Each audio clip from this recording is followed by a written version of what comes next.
COD killer is a phrase that gets chucked around to games that aren't really Call of Duty killers, like X-Defiant in recent years. The term essentially refers to a game that will take away Call of Duty's dominance and player base within the gaming scene. So obviously, given the fact that it's now being shut down, X-Defiant clearly wasn't that. And really, for the most part, none of these COD killer games ever come close to laying a glove on Call of Duty, except one. Now, to dive into this, we need to take a trip back in time to the mid-2000s when Call of Duty changed the first-person shooter genre forever with the release of Call of Duty 4 Modern Warfare. The game was praised by fans and critics alike, and because it was so successful, it put Call of Duty as a household name in the gaming scene and began the process of solidifying the game into being the powerhouse that it is today. We then had World at War a year after, which basically took everything that was good about Modern Warfare, put a World War II twist on it, and give us zombies. And then in November 2009, Call of Duty released Modern Warfare 2, which still to this day is widely considered by the Call of Duty community to be the best Call of Duty game that we've ever had.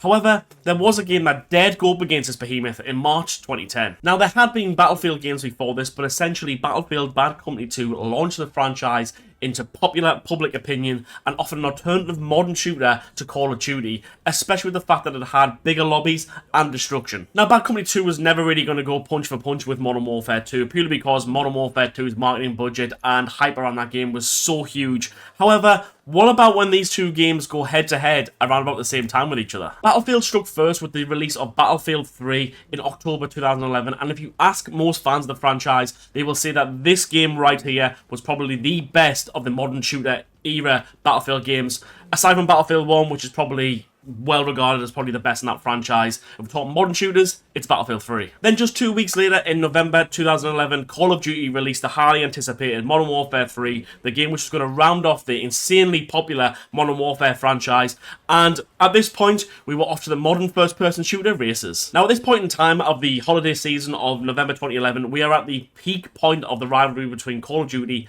and Battlefield, with two franchises releasing two very, very good games. Looking back on it now, I would probably say Modern Warfare 3 slightly edged it, because I think Modern Warfare 3 is more fondly remembered than Battlefield 3, but Battlefield was able to carve out its own sort of community and own player base, going up against Call of Duty's massive behemoth that is the Modern Warfare franchise. However, with a few exceptions here and there, this point really marks the downfall of kind of both franchises. Call of Duty and Battlefield have both released incredibly broken games since this point, and never really recovered to get their rivalry back to how it was at the point of Modern Warfare 3 and Battlefield 3. And that's pretty much the point where we're up to in the modern day. Call of Duty is obviously still the more dominant title in the first-person shooter series over Battlefield, purely because it releases a yearly title as opposed to Battlefield's every 2 or 3 year release. However, at the same time, both games have never really been able to come close to competing with what they were like back in the original days. So having both games firing all cylinders, potentially going forward, is really, really much needed in gaming, and this is why. So Call of Duty saw a resurgence in its franchise with the release of Modern Warfare 2019, and then obviously Warzone as the COVID pandemic sort of gripped the world. But this rise in popularity swiftly dropped following a return to the Second World War era with the release of Vanguard in 2021, along with the fact that the game and Warzone itself were incredibly broken at the time when this launched. However, if you cast your mind back to 2021 before Vanguard released, it didn't matter if you didn't want to play the World War II era game, because Battlefield was bringing out Battlefield 2042, a game that was set in the not so distant future to offer an alternative to an era that some fans like and some fans don't like. And there was a lot riding on Battlefield 2042 purely because at that time it was the first Battlefield title in a number of years. However,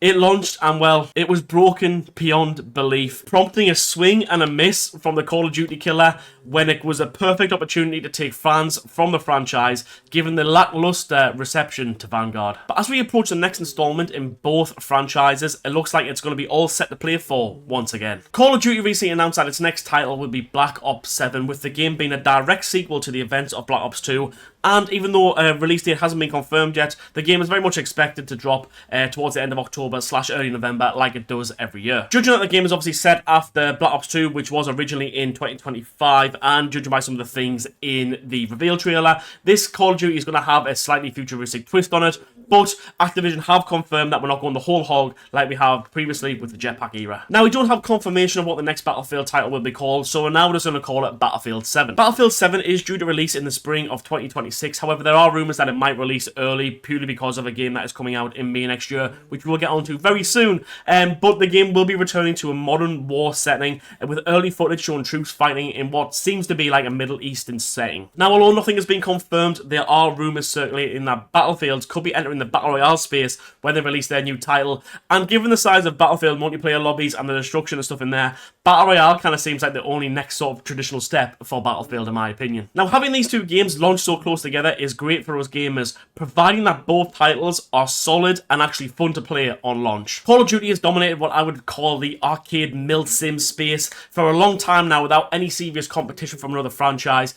As I said before, it was only Battlefield back in the day that really come close to actually giving it any sort of competition. And because of this, it feels like year on year we're getting less and less content, less and less quality games from Call of Duty, because there is no game out there that can truly hive off its player base. And obviously in the Battle Royale scene there are games like Fortnite, Apex, PUBG, and even Splitgate now. But if you look at those titles fully, they don't really offer anything that Call of Duty offers in the term of not realistic shooters, but somewhat kind of realistic shooters. Whereas Battlefield does not operate in the same circles as Fortnite and Apex and PUBG, Battlefield is truly punching in the same ring as Call of Duty. And now there's the possibility of direct competition to Call of Duty on both the multiplayer and the Battle Royale front.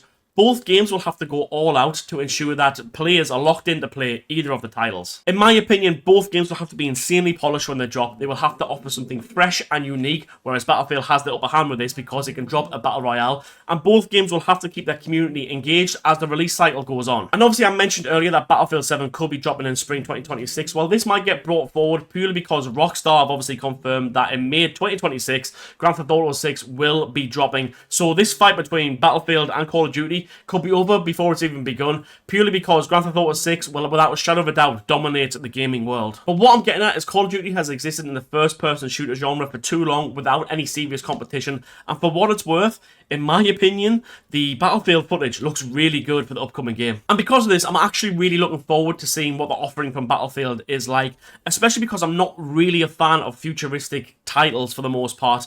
I'm very much part of Call of Duty's player base that really prefers a boots-on-the-ground game, and while Call of Duty have confirmed that this game won't have jetpacks and wall running and stuff like that, they are going to expand the Omni movement. There is going to be things like wall jumping apparently, and for me, that really just doesn't appeal to me. But with Battlefield looking to be set in the modern war era, I can seriously see myself putting a lot of hours into this game, providing the title is good on launch. We can't have another Battlefield 2042 situation on our hands. Hopefully us as a gaming community are the overall winners between the battle of Call of Duty and Battlefield. Hopefully they release two insanely polished games, two great games, and we will once again have plenty of options to play in the first-person shooter genre. Let me know what game you're most excited for in the comments below, and I'll catch you in the next one.